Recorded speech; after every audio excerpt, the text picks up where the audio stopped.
Sherly, boleh dijelaskan bagaimana kondisi terkini di depan gedung DPR? Apakah massa masih berunjuk rasa dan apa isi dari Undang-Undang TNI yang baru saja disahkan oleh para anggota DPR? Silakan dengan penjelasan Anda, Sherly.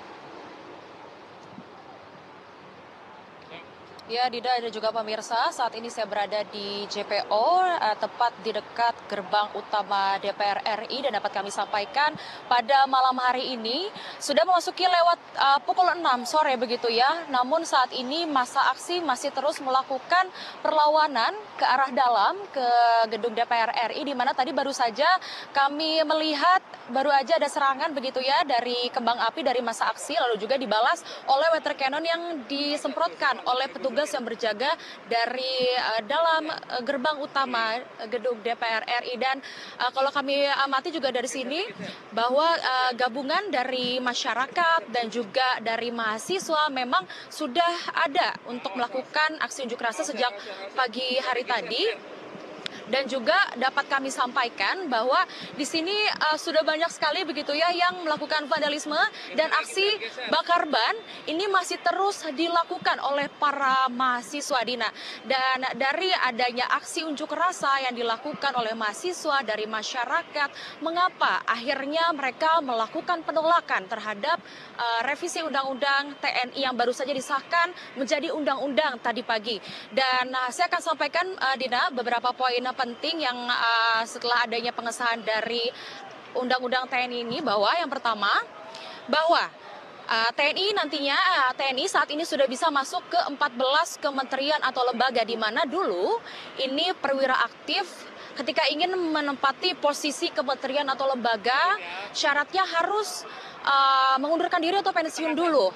Namun dengan adanya aturan baru saat ini, perwira aktif atau TNI ini sudah bisa melakukan dua posisi, yakni di posisi TNI dan juga mereka bisa mengisi posisi strategis di kementerian atau lembaga terkait. Seperti contohnya lembaga-lembaga atau kementerian Kemenko Polhukam, lalu juga Basarnas, Badan Intelijen Negara, dan juga hingga Kejaksaan Agung dan Mahkamah Agung.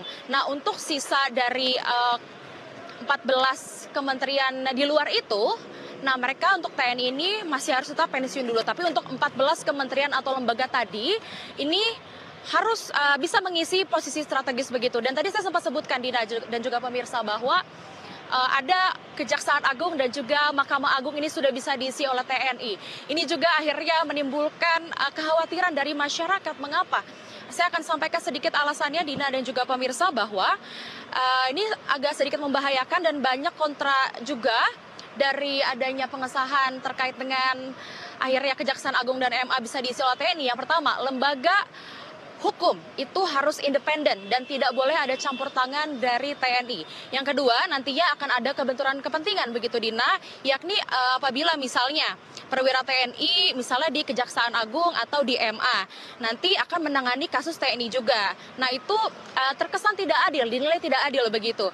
Dan untuk dari hasil pengesahan RUU TNI sendiri, Dina, ini juga terkait dengan perubahan umur pensiun begitu, di mana untuk Bintara dan Tamtama yang seharusnya sebelumnya ini pensiun pada umur 53 tahun, sekarang mereka dipensiunkan di umur 55 tahun.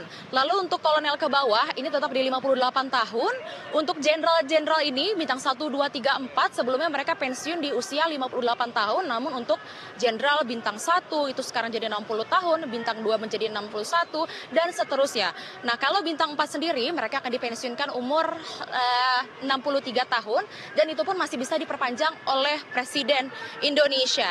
Nah, ini dampaknya mungkin bagus untuk yang sudah senior begitu ya. Tapi di sisi lain ini memicu kekhawatiran dari masyarakat apabila nantinya ruang-ruang sipil diisi oleh TNI. Dina.